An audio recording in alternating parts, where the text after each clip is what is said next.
Аскер прокуратурасынын административдик имаратынын жана ыкчам кызматкерлери үчүн кызматтык үйдүн ачылыш аземине катышкан башкы прокурор Курманкул Зулушев прокуратура тарабынан 6 ай аралыгында коррупциялык кылмыштардан жалпы 7,5 миллиард сом мамлекетке өндүрүлгөнүн билдирди.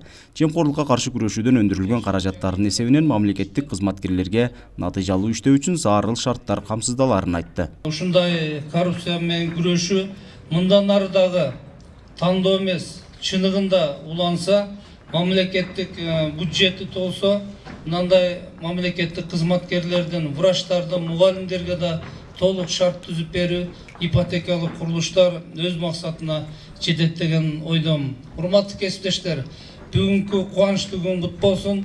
Ушу имарат сиздерге ак жолтой болсун. Балдарыбыз бул жакта токтойт. Бул жакта санузел, ванна, туалет и кухня бар. Биздин үйдө шарттары өтө жакшы, суу чыгат, ысык суу, муздак суу бар. Мерлан Кебеков үй бүлөсү менен бардык шарты бар 2 бөлмөлүү кызматтык батирге көчүп кирди. Буга чейин ар кайсы жерде ижарага батир алып кызмат кылып келген. Мындайда ар кандай жашоо шартка кабылып, ыңгайсыздыктар болгонун айткан прокурор, мындан ары үйдүн шарты боюнча кабатыр болбойт. Баткен областына январь 2020-жылы которулуп келгенбиз.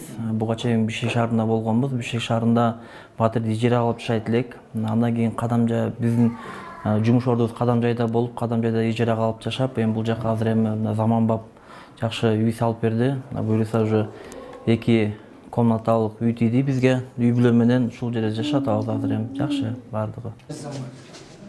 Канча комната? Курманкул Зулушев кызматкерлерге шарттарды түзүп берүү менен бирге алардын адилеттүү иштешине талаптар да коюлат дейт.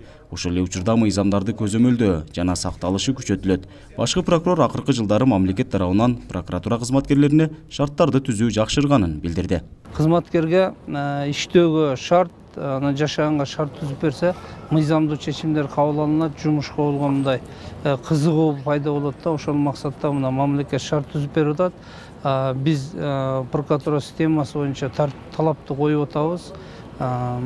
Мыйзамдуу көзөмөл кылынган мыйзамдардын сакталышына. 80 сотиктен жер бөлдүрүп атабыз. Министрлер кабинетинин төрагасынын орун басары Бакыт Төрөбаев ар бир районго прокуратура жана сот түзүмдөрүнүн кызматкерлери үчүн 80 соттуктан жер ажыратылып, турак жайлар курулат дейт. Ошол 80 соттикте биз турак жай куруп баштап атабыз.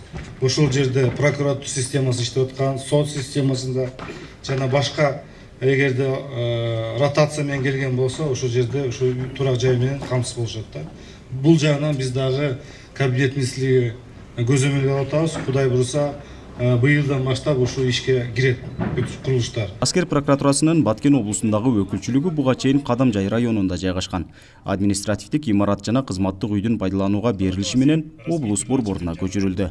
Нургазы Жайнаков, Регион телеканалы, Баткен облусу.